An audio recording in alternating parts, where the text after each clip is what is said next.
नमस्कार मित्रों, आज मैं एक ऐसे गंभीर विषय पर आप सबसे बात करने जा रहा हूं जिसे मैं यदि एक सामाजिक बुराई कहूं तो शायद ये शब्द उसकी भयावहता को बयान करने के लिए बहुत छोटा होगा। जी हाँ दोस्तों, आज मैं उन लोगों के बारे में बात कर रहा हूं जिन्हें समाज में दलित कहा जाता है। ये प्रसंग शायद आज के परिप्रेक्ष्य में इतना प्रासंगिक ना हो, क्योंकि सरकार के कुछ प्रयासों और समय के साथ जैसे जैसे आधुनिकता का समावेश होने लगा, हालात थोड़े से सामान्य हो गए। किंतु यदि आज से 2-3 दशक पीछे जाते हैं तो हालात इतने बदतर थे कि शायद उन्हें शब्दों में बयान करना मुश्किल हो जाए। बहुत सारे साहित्यकारों ने उनकी दशा पर कुछ न कुछ लिखा है, किंतु इन सब के बीच श्री ओम प्रकाश वाल्मीकि जी की एक आत्मकथा जूठन बहुत ज़्यादा प्रासंगिक है, और यदि ऐसा कहें कि सच्चाई के बहुत ज़्यादा करीब है तो सही होगा। मित्रों, किसी समय में कुछ खास इंसानों को इंसानियत का दर्जा ही प्राप्त नहीं था। आज हमें प्रणाम करना चाहिए उन तमाम महापुरुषों को जिन्होंने इंसानों को इंसान समझने के लिए कदम उठाए। तो आइए दोस्तों, प्रस्तुत है श्री ओम प्रकाश वाल्मीकि जी द्वारा रचित एक आत्मकथा जूठन।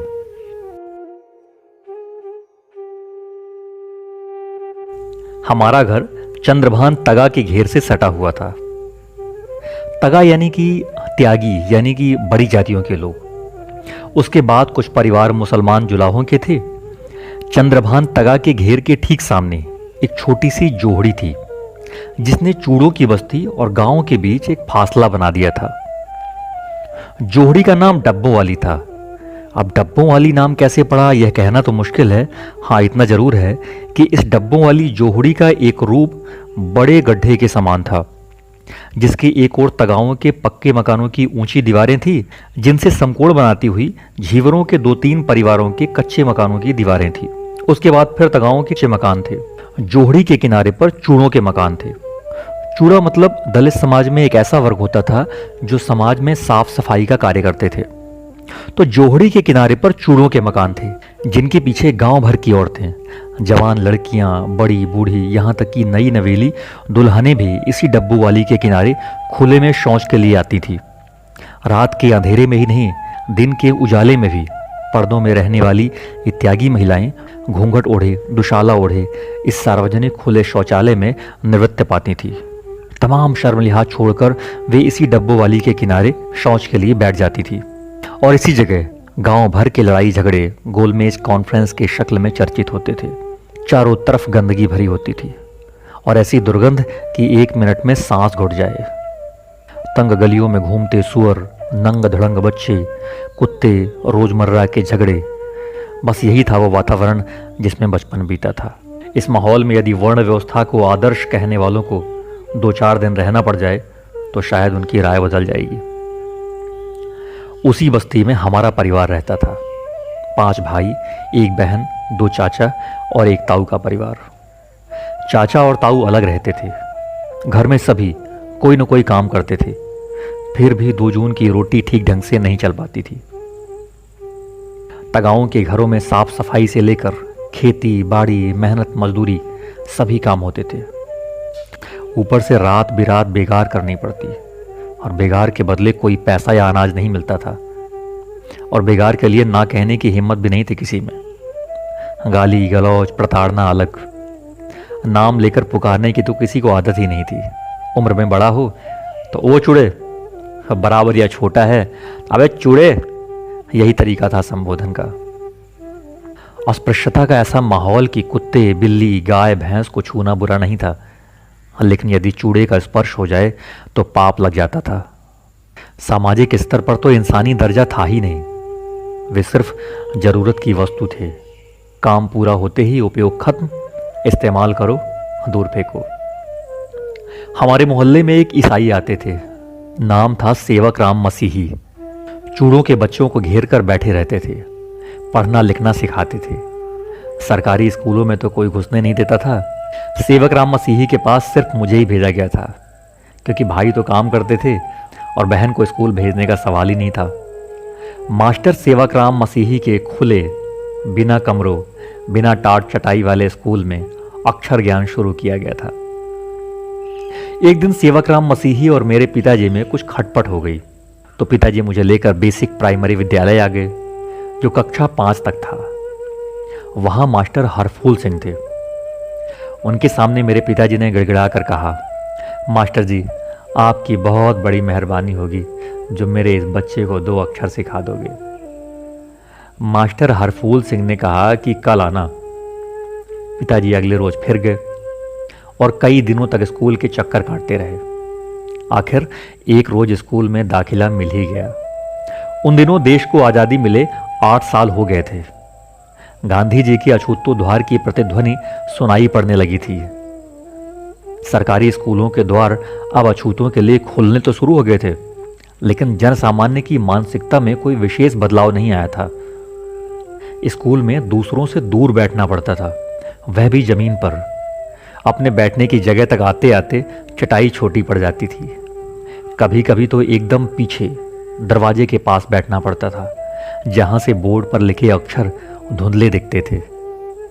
त्यागियों के बच्चे चूड़ा चूड़ा कह के चिढ़ाते थे और कभी कभी तो बिना कारण पिटाई भी कर देते थे। एक अजीब सी यातनापूर्ण जिंदगी थी, जिसने मुझे अंतर्मुखी, चिड़चिड़ा और तुनक मिजाजी बना दिया था। स्कूल में प्यास लगे तो हैंडपंप के पास खड़े रहकर किसी के आने का इंतजार करना पड़ता था। हैंडपंप छूने पर बवाल जो हो जाता था। लड़के तो पीटते ही थे, मास्टर लोग भी हैंडपंप छूने पर सजा देते थे। तरह तरह के हथकंडे अपनाए जाते थे ताकि मैं स्कूल छोड़कर भाग जाऊं और मैं भी उन्हीं कामों में लग जाऊं जिनके लिए मेरा जन्म हुआ था। उनके अनुसार स्कूल आना मेरी अनाधिकार चेष्टा थी। मेरी ही कक्षा में राम सिंह और सुखन सिंह भी थे। राम सिंह जाति में चमार था और सुखन सिंह झींवर। राम सिंह के पिताजी और माँ दोनों खेतों में मजदूरी करते थे और सुखन सिंह के पिताजी इंटर कॉलेज में चपरासी थे। हम तीनों साथ साथ पढ़े, बड़े हुए, बचपन के खट्टे मीठे अनुभव समेटे थे। तीनों पढ़ने में हमेशा आगे रहे, लेकिन जाति का छोटापन कदम कदम पर छलता रहा। बरला गांव में कुछ मुसलमान त्यागी भी थे।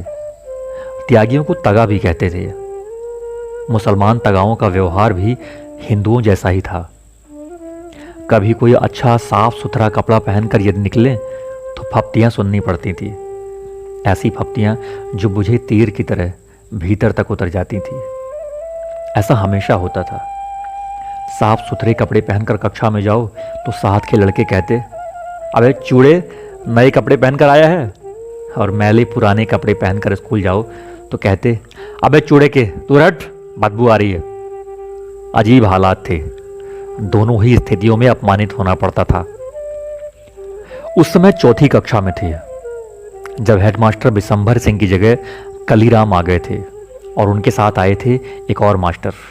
और सच मानिए, उनके आते ही जैसे हम तीनों के बहुत बुरे दिन आ गए थे। बात बेबात पर पिटाई हो जाती थी। राम सिंह तो कभी कभी बच भी जाता था, लेकिन सुखन और मेरी पिटाई तो आम बात थी। मैं वैसे भी काफी कमजोर और दुबला पतला था उन दिनों। सुखन के पेट और पसलियों के ठीक ऊपर एक फोड़ा हो गया था, जिससे हर वक्त मावाद बहती रहती थी। कक्षा में वह अपनी कमीज ऊपर की तरह इस तरह मोड़कर रखता था ताकि फोड़ा खुला रहे।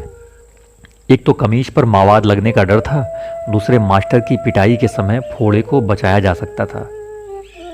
एक दिन मास्टर ने सुखन को पीटते पीटते इतना पीटा कि एक घूंसा उसके फोड़े पर ही जड़ दिया।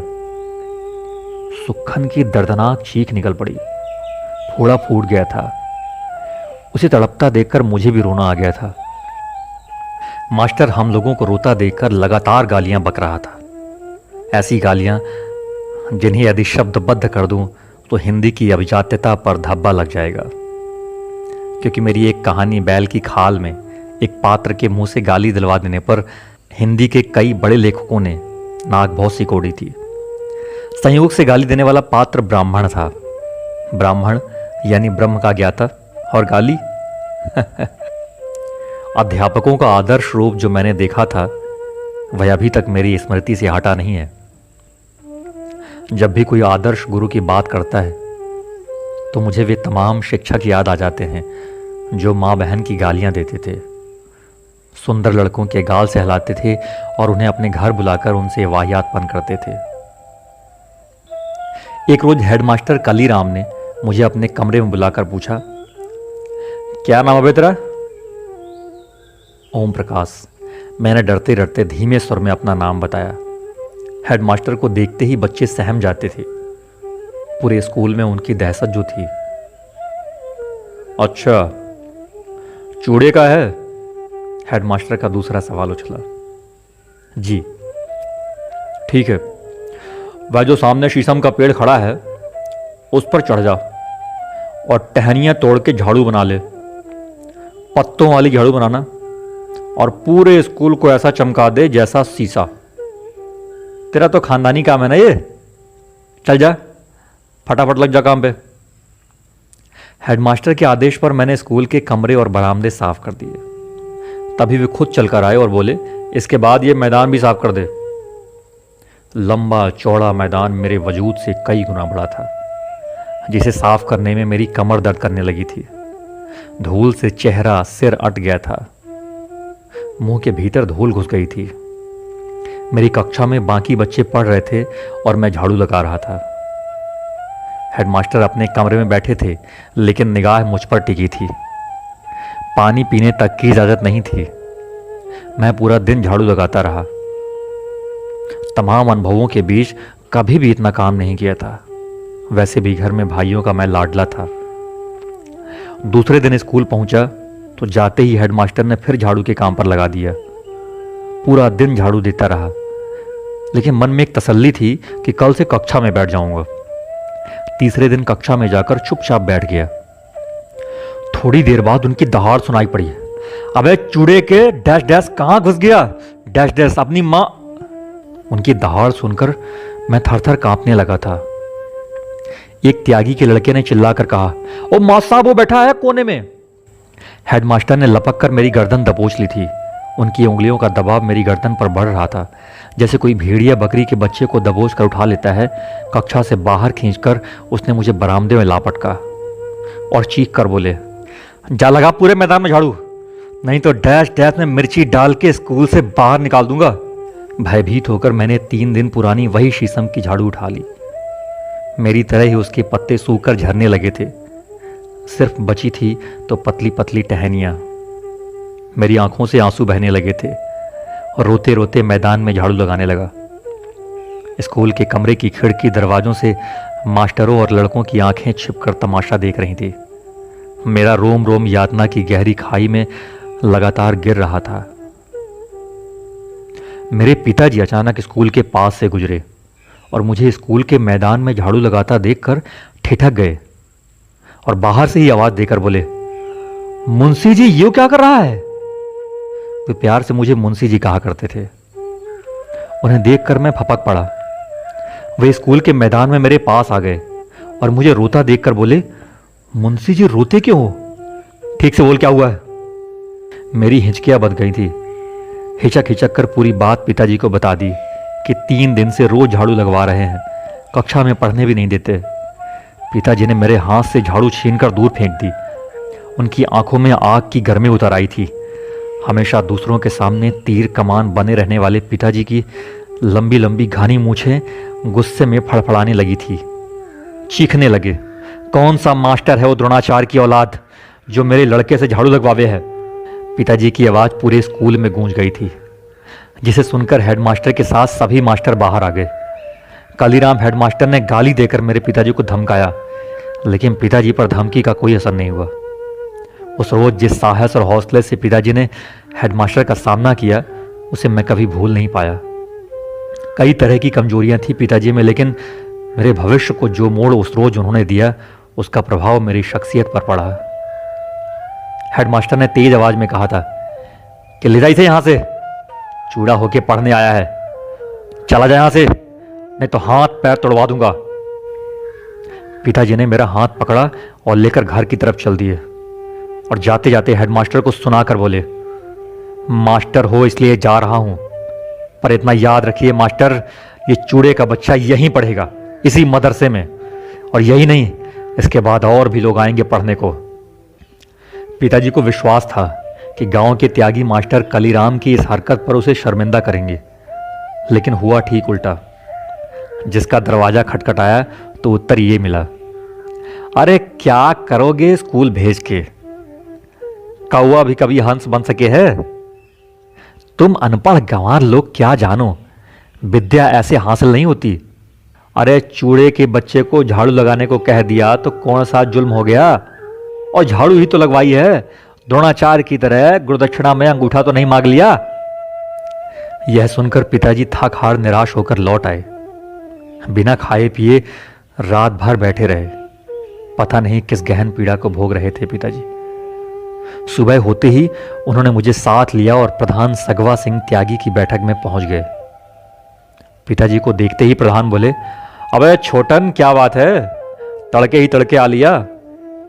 चौधरी साहब, तुम तो कहते थे कि सरकार ने चूड़े चमारों के बच्चों के लिए मदरसों के दरवाजे खोल दिए हैं, और यहां वो हेड मास्टर मेरे इस बच्चे को पढ़ाने के बजाय क्लास से बाहर लाके पूरा दिन झाड़ू लगवाता है। जब ये दिन भर मदरसे में झाड़ू ही लगाएगा तो तुम ही बताओ पढ़ेगा कब।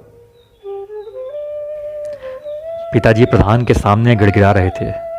उनकी आंखों में आंसू थे। मैं पास खड़ा पिताजी को देख रहा था। प्रधान ने मुझे अपने पास बुलाकर पूछा, कौन सी क्लास में पढ़े है? जी चौथी में। मारे महेंद्र की क्लास में ही हो? जी। प्रधान जी ने पिताजी से कहा कि फिक्र ना कर, कल से मदरसे में भेज देना इसे। अगले रोज डरते डरते मैं स्कूल पहुंचा। डरा डरा कक्षा में बैठा रहा। हर क्षण लगता था कि अब आया हेडमास्टर, अब आया।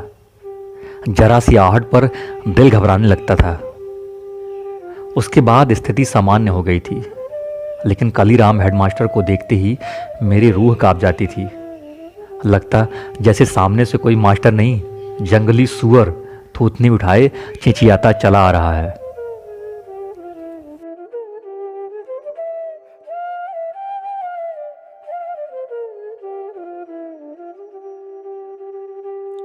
अच्छा वीडियो लगे शेयर कीजिएगा और लाइक कीजिए, सब्सक्राइब कीजिए, ठीक है। Thank you very much.